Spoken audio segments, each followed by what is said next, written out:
In today's video, what should your diet, training, and life look like to maintain 10% body fat? Hey guys, what's going on? This is Paul Ravella from physique.com. In today's video, we're going to discuss how to maintain 10% body fat. And if you like this type of information around nutrition, training, heck, looking amazing, well, subscribe. It's what I love to do here. And today's question comes from my Instagram direct message. So if you guys want to send me a question, I love answering them. And I've listened to you guys. I have heard what you've said. We are starting the transformation challenge in only a few weeks.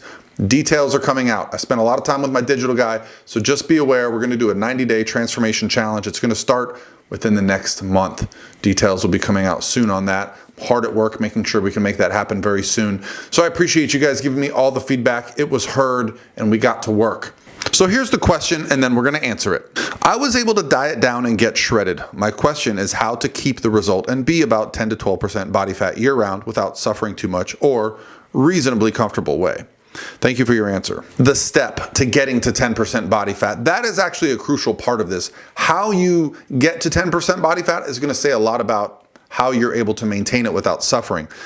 If you've taken a crash diet approach, and I'm assuming if you watch my channel, that's probably not what you did, but I've seen it before. People will go on these amazing 60, 90-day crazy crash diets and really get shredded, but they've set themselves up for a really, really horrible rebound because they create eating disorders. They put themselves in a position where they can't maintain the exercise they were doing.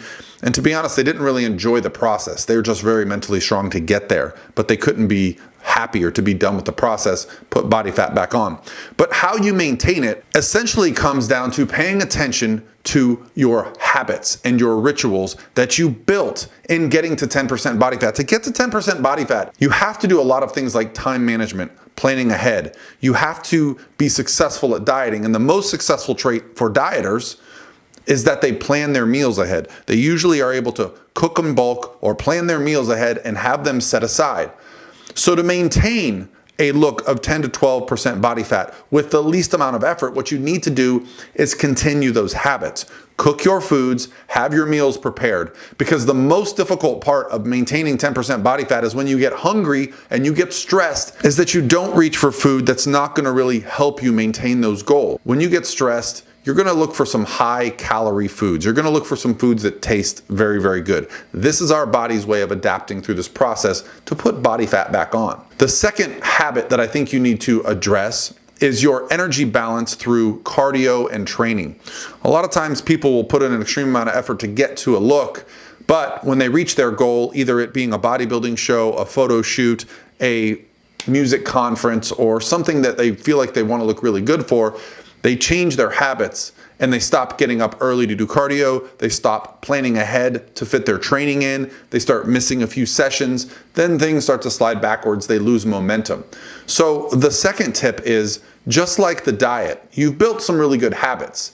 With cardio and training, you need to keep those habits. Now, I know what you're saying. Well, I don't want to do all the cardio it took to get lean. You don't have to do that much cardio to stay lean. Getting body fat off is much tougher than keeping it off. Once body fat comes off, you can actually increase calories, decrease your cardio, and maintain it much easier. The issue is that usually when people reach their goal, they just go ahead and let the floodgates open. They stop tracking their diet, they stop planning ahead, they stop planning their cardio and training around their day, and they start just letting things unfold. And they get back into the routines that put them in a position they weren't happy in the first place. Another trick or hack that I have for people maintaining a low body fat when I'm working with a client that wants to stay leaner is that when we add calories in, we actually preferentially add protein in. Well, why would we do that? Well, a few interesting things about protein. Protein is the most satiating of our foods. So when you eat protein, you stay full longer. Also, there's some very interesting research. So I'm going to read you a quote of some research that was done that showed that people that overfed on either 400 calories of protein or 400 calories of fat, the group that ate protein actually did not add any body fat, even though they were overfeeding. Dietary protein appears to have a protective effect against fat gain during times of energy surplus. So what this means is we could typically overeat protein and not be at risk for storing body fat.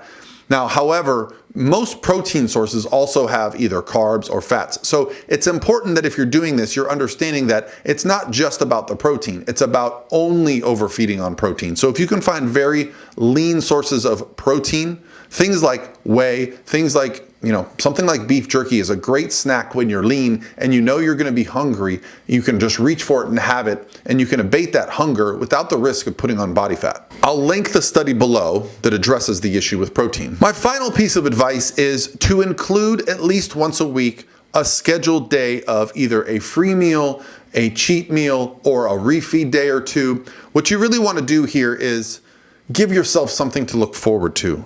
It's very difficult to maintain a physique that looks this good. You have to be dedicated in the gym and your cardio. You have to be getting your sleep. You have to really making yourself a priority. For most people, it's going to require that you're not really a social drinker. You're not actively going out and drinking alcohol very frequently. So with that said, giving yourself something to look forward to, a free meal, a cheat day.